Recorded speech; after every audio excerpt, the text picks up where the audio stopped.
కూడా చెబుతూనే ఉన్నాడు.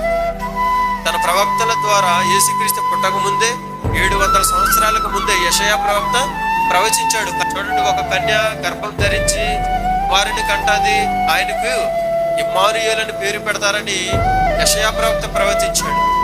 ప్రేమని దేవుని బిడ్డలారా, యేసుక్రీస్తు వారు పుట్టక ముందే ఎవరికి జన్మిస్తాడు, ఏ పట్టణంలో జన్మిస్తాడు, ఏ గోత్రంలో జన్మిస్తాడు, ఏ దేశంలో జన్మిస్తాడు అని ప్రవచనాలు ఉన్నాయి.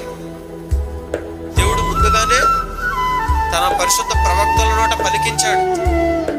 ఏదైతే అసాధ్యమో దాన్ని సుసాధ్యం చేయడం దేవుడికి తగును.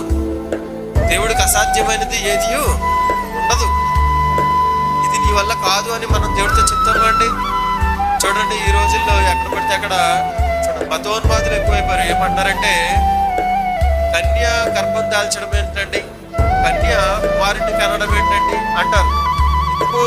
అది అసాధ్యం, మానవులకు అది అసాధ్యం. కానీ దేవుడికి సమస్తమును సాధ్యమే. కాబట్టి దేవుడు తెలియజేస్తున్నాడు ఈ వార్త.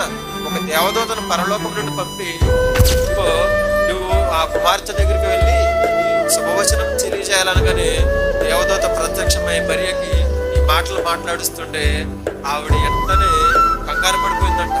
ఆ వెలుగును, ఆ మహత్యాన్ని చూసి భయపడి తొందరపడినప్పుడంట వెంటనే దూత, మరియా నువ్వు భయపడకు, దేవుడు నన్ను ఈ లోకానికి నీ దగ్గరికి శుభవార్త తెలియజేయడానికి పంపించాడు. కాబట్టి నేను చెప్పిన మాటలు నువ్వు నిదానించి విను అన్నప్పుడు